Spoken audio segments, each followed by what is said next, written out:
ആശ്വാസമാണ് ഏറ്റവും കൂടുതലുള്ളത്. ഓവർനൈറ്റ് DSP താനൂരും മെസ്സേജും നമ്മുടെ ടീമും ഇന്നലെ രാത്രി ഞാനിവിടെ ഉണ്ടായിരുന്നു. ഇപ്പം നമുക്ക് പ്രത്യേകിച്ച് ക്ലൂസ് ഒന്നും ഇല്ലെങ്കിലും പുലർച്ചെ തന്നെ SI സുജിത്തും ടീമും അങ്ങോട്ടേക്ക് പോകാമെന്നുള്ളൊരു ഡിസിഷൻ ഉണ്ടായി. അപ്പം that has worked out to be good. ഇതിൽ ചലഞ്ച് എന്ന് പറയുന്നത് മുംബൈ ഒരു മഹാനഗരമാണ്. നമ്മൾ ബാറ്റ്സ്മാൻസിനെയൊക്കെ വിളിച്ച് when you reach somewhere and ഇവർ മൂവ് ചെയ്ത് കഴിയുമ്പോൾ പിന്നെ എൻറ്റയർലി ഡിഫറെൻറ്റ് ഒരു എക്സ്പെക്ട് കീഴിൽ വളരെ കുറച്ച് ഏരിയസ് ഒക്കെ ഉണ്ടാവുള്ളൂ. So it becomes difficult to operate that way. Mumbai എന്നതിനൊരു ഉത്തരവുണ്ട് ഇപ്പം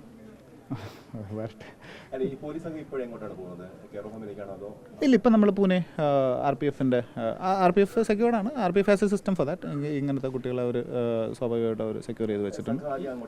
ഇപ്പോൾ നമ്മൾ മുംബൈയിലേക്കാണ് ടിക്കറ്റ് എടുത്തത്. ഇപ്പം ഇന്നലെ മുംബൈ എന്നുള്ളതായിരുന്നു. ഇപ്പം പിന്നെ ട്രാൻസിറ്റിലാണ് ഇങ്ങോട്ടേക്ക് എത്തിയത്. അപ്പോൾ തിരിച്ച് RPF മുംബൈ പോലീസിൻ്റെ സഹായം എത്തരത്തിലുള്ളതായിരുന്നു ഈ വിഷയത്തിൽ? അല്ല, സ്വാഭാവികമായിട്ടും അതിൻ്റെ സെൻസിറ്റിവിറ്റി ഒന്ന് അപ്രൈസ് ചെയ്ത് കഴിഞ്ഞാൽ അത്ര നല്ല രീതിയിൽ തന്നെയാണ് അവരുടെ സപ്പോർട്ട് ഉണ്ടായിരുന്നത്. പക്ഷേ ഇവരൊന്നും നമുക്ക് നേരിട്ട് അറിയാവുന്നതോ അല്ലാത്തതായിട്ടുള്ള ഉദ്യോഗസ്ഥരൊക്കെയാണ്. But they have done fantastically good job.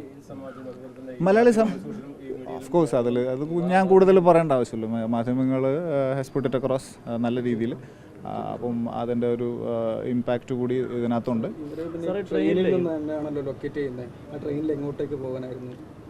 Our Chennai Egmore espresso അങ്ങനെ ഏതൊരു ട്രെയിനാണെന്നാണ് നമ്മളിപ്പോൾ മനസ്സിലാക്കുന്നത്. ഡെസ്റ്റിനേഷൻ എന്താണെന്നുള്ള കുട്ടികളോട് തന്നെ ചോദിക്കണം. കാരണം ഇതെല്ലാം ബിസി റെയിൽവേ സ്റ്റേഷൻസൊക്കെയാണ്. അതിൽ ഇനിയിപ്പോൾ ട്രെയിൻ ടിക്കറ്റ് രീതിയിലുള്ള അന്വേഷണമൊക്കെ ഇനി വന്നതിന് ശേഷമേ നമുക്ക് നോക്കാൻ പറ്റത്തുള്ളൂ. കുട്ടികളോട് എൻ്റെ ടീം ഒന്ന് പ്രാഥമികമായി തന്നെങ്കിലും ഒന്ന് സംസാരിച്ചാലാണ് I will be able to tell.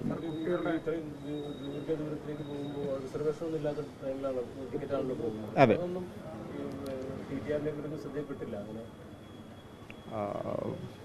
ഇതെല്ലാം മേ ബി ബൈ ചാൻസ് നീങ്ങി പോകുന്നതായിരിക്കാം. ഫസ്റ്റ് സ്റ്റെപ്പ് ഓഫ് കോഴ്സ് കോടതിയിൽ അവർ 57 KPA ആസ് ഓഫ് നോ അവർ ഒന്നിലും ഉൾപ്പെട്ടിട്ടില്ല. സോ കുട്ടികളാണ്. അവരെ ഏറ്റവും ആദ്യം തന്നെ കോടതിയിൽ ഹാജരാക്കേണ്ടതുണ്ട്. അതിനുശേഷം അവരുടെ സ്റ്റേറ്റ്മെൻറ്റും മറ്റും എടുക്കേണ്ടതുണ്ട്. അതിനുശേഷം ഓഫ് കോഴ്സ് ജുവനൈൽ ജസ്റ്റിസിൻ്റെ ഭാഗമായിട്ട് ചൈൽഡ് വെൽഫെയർ കമ്മിറ്റിക്ക് നമ്മളൊരു റിപ്പോർട്ട് ഇതിൻ്റെ ഭാഗമായിട്ട് നൽകും.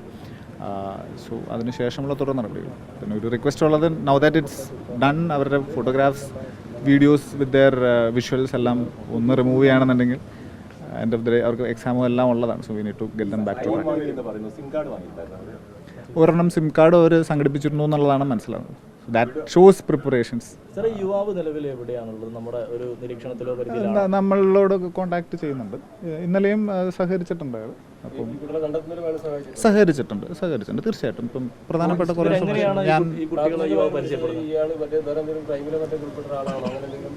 ആസ് ഓഫ് നോ നമുക്ക് മനസ്സിലാവുന്നില്ല. അങ്ങനെ ബാക്ക്ഗ്രൗണ്ട് ആസ് ഓഫ് നോ ഇല്ല. നമ്മുടെ പ്രാഥമിക പരിശോധന സോഷ്യൽ മീഡിയ എന്നാണ് ഇയാൾ പറയുന്നത്.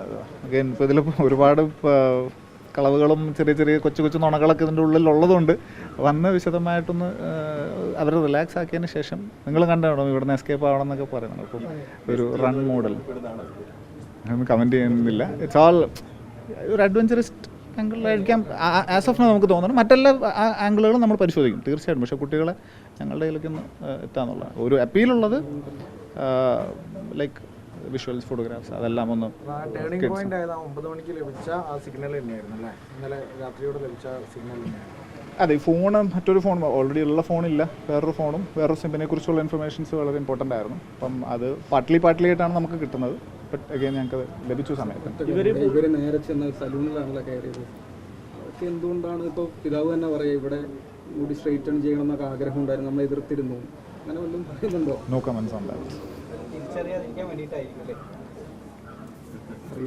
മൊത്തത്തിലൊരു വിഷയത്തിൽ ഒരു അവയർനെസിന്റെ ഒക്കെ ഒരു ആവശ്യം മനസ്സിലാക്കേണ്ടത്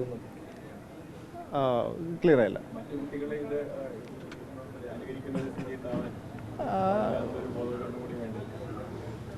അഗെയിൻ അതിലും നമുക്കിപ്പോൾ എന്താ ഇതിനകത്ത് പറയാൻ കഴിയും. അതിലുള്ള ഈവൻ പാരൻസിനെയും കൂടി ഇതിനകത്ത് ഉൾപ്പെടുത്തണം. ഇതിൻ്റെ കൗൺസിലിംഗ് ഇൻക്ലൂഡിങ് എവറിത്തിങ് ഇതിനകത്ത് ഉൾപ്പെടുത്തണം എന്നുള്ളൊരു കാര്യം എന്തായാലും DSP ആയിട്ട് ഞങ്ങൾ ഡിസ്കസ് ചെയ്തിട്ടുണ്ട്. അവരുടെ അപ്രിഹെൻഷൻസ് എന്തെങ്കിലും ഉണ്ടെങ്കിൽ അതും കൂടിയും കവർ ചെയ്യണം എന്നുള്ളത്.